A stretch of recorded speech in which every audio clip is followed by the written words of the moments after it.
तोमा ने कहा मैं नहीं मानूंगा ऐसा, पहले जब तक मैं देखूंगा नहीं। सुना है आपने लोगों को ऐसे कहते हुए, जब तक देखूंगा नहीं तक मानूंगा नहीं, दिखा दो तो मान जाऊंगा। प्रभु कहता है ऐसा विश्वास काम नहीं करता, वो कहता है मान जा तो दिखा दूंगा।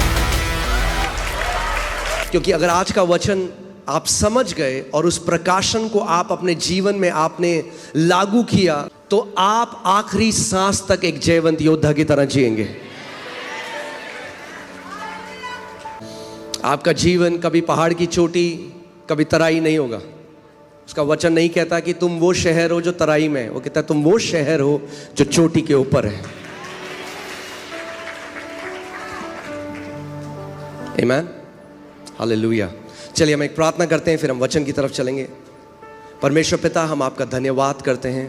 आप महान हैं प्रभु, आप एक अच्छे पिता हैं।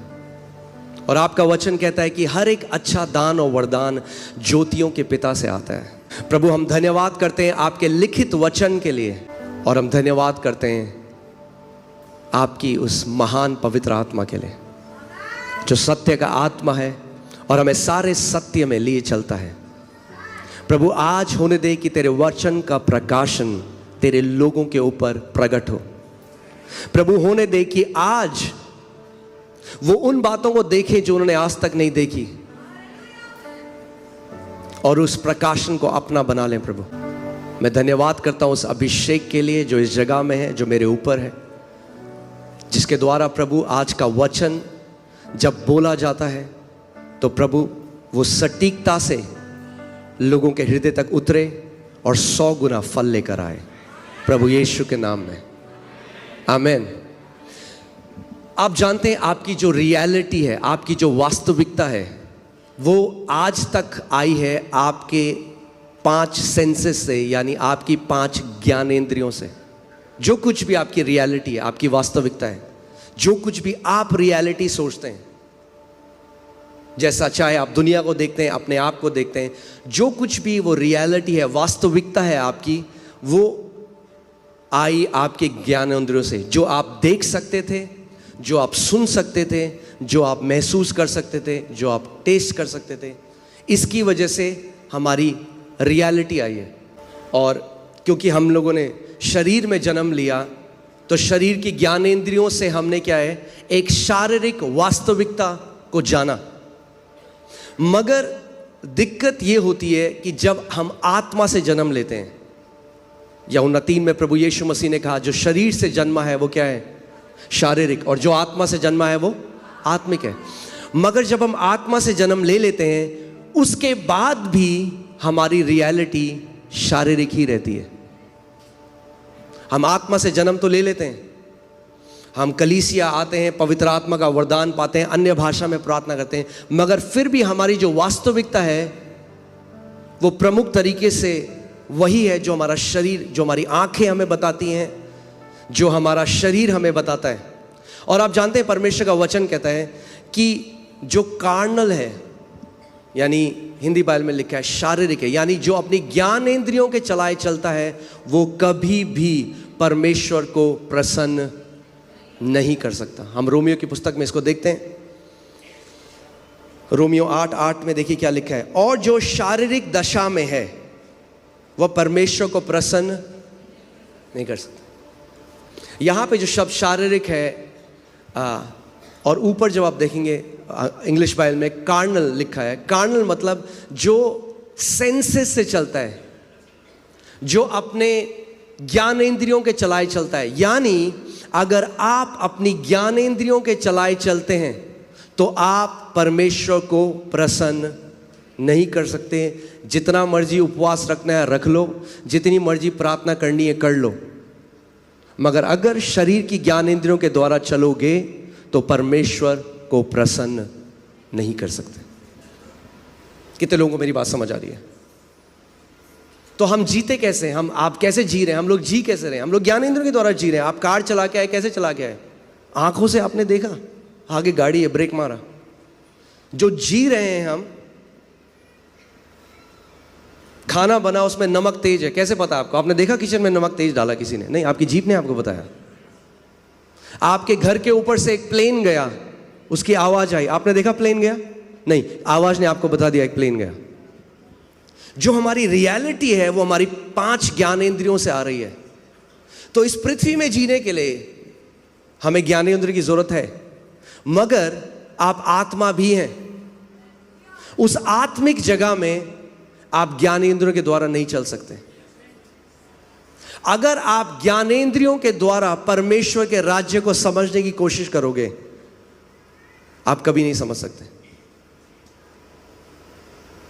उसके लिए परमेश्वर ने आपको एक छठी ज्ञानेंद्रियां दी है, जिसको 6th सेंस बोलते हैं, और वो है विश्वास। Faith is the 6th sense. विश्वास वो छठवीं इंद्री है जिसके द्वारा आप अनदेखी चीजों को देख सकते हैं, अनसुनी चीजों को सुन सकते हैं, जो यहां पर है ही नहीं उनको छू सकते हैं। बाइबल क्या कहती है? इब्रानी 11,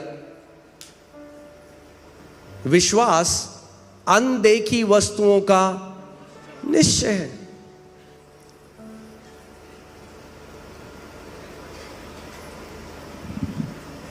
आमीन। अनदेखी वस्तुएं। सो हमें समझना है। फिर से हम लोग उसमें जाते हैं, इब्रानी 11 उसकी 6वीं आयत देखते हैं। और विश्वास बिना उसे प्रसन्न करना अनहोना है, इम्पॉसिबल है। इसका सही अनुवाद होगा असंभव है। विश्वास के बिना आप परमेश्वर को प्रसन्न नहीं कर सकते। एक ही तरीका है परमेश्वर को प्रसन्न करने का, और वो है विश्वास। जब आप विश्वास समझ जाएंगे कि विश्वास कैसे कार्य करता है, तो आप समझ पाएंगे। देखिए परमेश्वर क्या है? परमेश्वर, बाइबल कहती है गॉड इज लाइट, परमेश्वर प्रकाश है।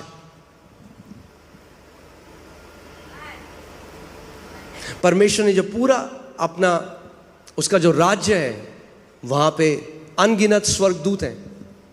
सब कुछ जो अपने राज्य की परमेश्वर ने सृष्टि करी, वो लाइट के द्वारा करी। कैसे करी? प्रकाश के द्वारा। वो प्रकाश है, उसने प्रकाश के द्वारा सब कुछ बनाया। और आप जानते हैं, मैं पृथ्वी की अभी लाइट की बात कर रहा हूं, परमेश्वर की नहीं। केवल एक उदाहरण के लिए कि आप समझ जाएं। पृथ्वी में जो लाइट हम देखते हैं, इसकी स्पीड आपको पता है क्या है?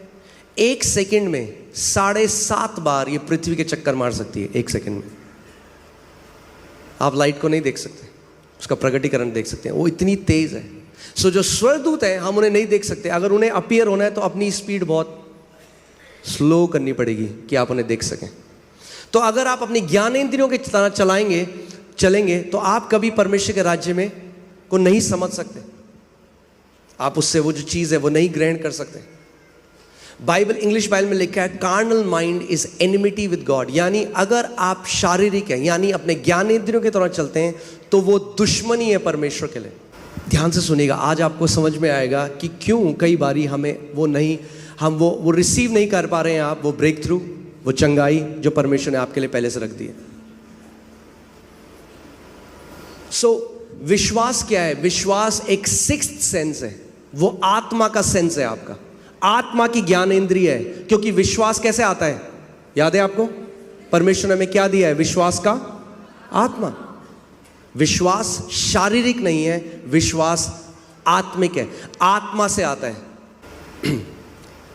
कितने लोग यहां पर विश्वास करते हैं कि प्रभु यीशु मसीह क्रूस पे गया और तीसरे दिन मुर्दों में से जिंदा हो गया? ओके। कितने लोगों ने देखा उसको जाते हुए क्रूस में? नहीं देखा आपने। कितने लोग यहां मानते हैं कि उनका नाम जीवन की पुस्तक में लिखा गया? अपना हाथ को दिखाइए। क्या पढ़ा है आपने अपना नाम जीवन की पुस्तक? आप समझ रहे मैं क्या कह रहा हूं? हमारा उद्धार भी विश्वास, जो ज्ञान जो आपने नहीं देखा उस पर विश्वास करके हुआ।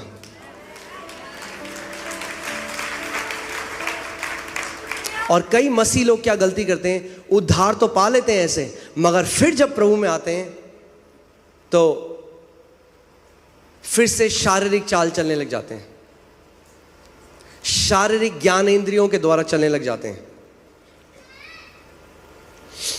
देखिए यूहन्ना 20:24 से 25 हम पढ़ते हैं।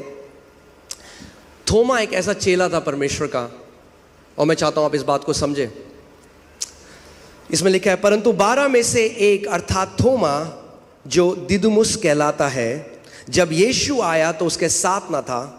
जब अन्य चेले उससे कहने लगे, हमने प्रभु को देखा है, तब उसने उनसे कहा, जब तक मैं उसके हाथों में कीलों के छेद को न देख लूं और कीलों के छेद में अपनी उंगली को न डाल लूं और उसके पंजर में अपना हाथ न डाल लूं, तब तक मैं विश्वास नहीं करूंगा।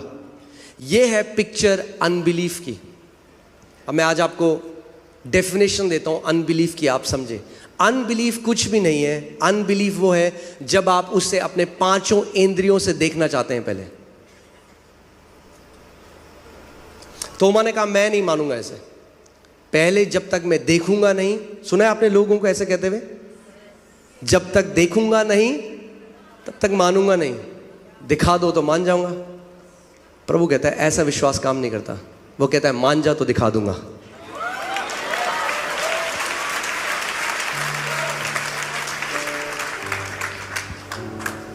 अगर दिखा दे तो हर कोई मान लेगा, उसमें मानने वाली बात क्या है। क्या आप मानते हैं यहां पे ये टेबल रखा है, ये दिखता है हर किसी को, मगर क्या आप मानते हैं यहां पे पवित्र आत्मा है? कैसे? विश्वास की ज्ञानेंद्रियों के द्वारा। विश्वास, फेथ कैन ट्रांसेंड टाइम। विश्वास जो है, ये जो आपकी ज्ञानेंद्रिया है, ये समय में पीछे जा सकता है। समय में पीछे जाता है आपका विश्वास, और आपके अंदर उस निश्चय को लेके आता है कि प्रभु यीशु मसीह क्रूस पे गया। समय में पीछे जाता है। अनदेखी वस्तुओं का वो प्रमाण है। आपको प्रमाण देता है कि प्रभु यीशु मसीह क्रूस में गया। आपको प्रमाण देता है कि वो तीसरे दिन मुर्दों में से जी उठा। आपको प्रमाण देता है। इसीलिए कई मसीह लोग समझते नहीं है विश्वास क्या है।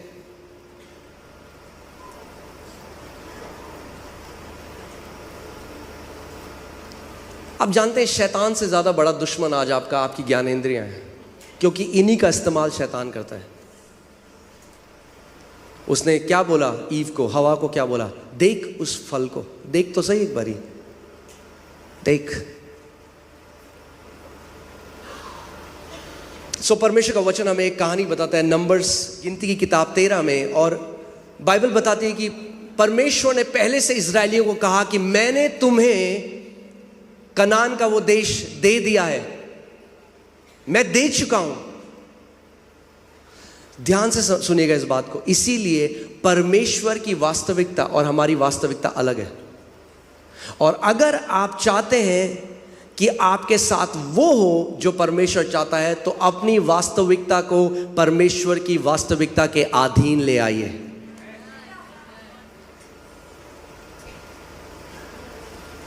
परमेश्वर का वचन कहता है कि उन्होंने बोला कि परमेश्वर ने उनको वो दे दिया, कनान का देश उनको दे दिया। और फिर मूसा ने जो है 12 जासूस वहां पे भेजे, 12 स्पाइस भेजे, 12 जासूस भेजे, जो एक रिपोर्ट लेकर आए, है ना। डॉक्टर की रिपोर्ट मिलती है, बच्चों को स्कूल की रिपोर्ट मिलती है। ये जो 12 जासूस थे, ये उस कनान के देश में गए कि एक रिपोर्ट लेकर आए और इजराइल के लोगों को और मूसा को रिपोर्ट दें। और 40 दिन वहां रह के उन्होंने देखा सब कुछ। और बाइबल बताती है 10 जो उसमें जासूस थे, बाइबल कहती है वो ईविल रिपोर्ट लेकर आए, एक विकेड रिपोर्ट लेके आए।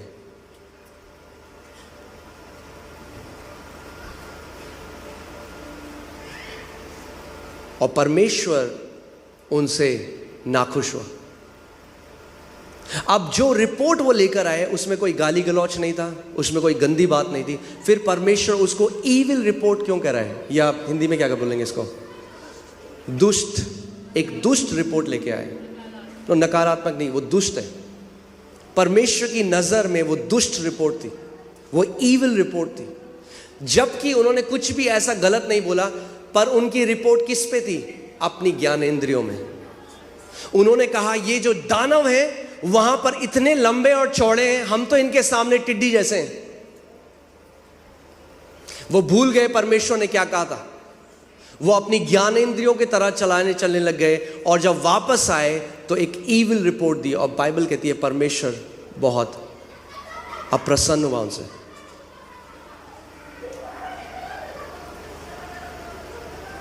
आमीन। परमेश्वर नाखुश हुआ उनसे। और वहीं पे 2 और जासूस थे, जब वो आए तो बाइबल बताती है उन्होंने एक अच्छी रिपोर्ट दी। और उनकी रिपोर्ट क्या थी? उन्होंने कहा, अरे ये क्या है ये दानव, हम यूं जाकर अभी उस जगह को ले लेंगे, क्योंकि परमेश्वर ने हमें पहले से वो दे दिया है। परमेश्वर दे चुका है, परमेश्वर दे चुका है। परमेश्वर को देने की जरूरत नहीं है, हमें लेने की जरूरत है। परमेश्वर अपनी वास्तविकता में आपको चंगा कर चुका है। अगर अब आप प्रार्थना करें, प्रभु मुझे चंगा कब करेगा, तो आप ज्ञानेंद्रियों की तरह चलाए चल रहे हैं। और वैसा अविश्वास परमेश्वर को प्रसन्न नहीं करता।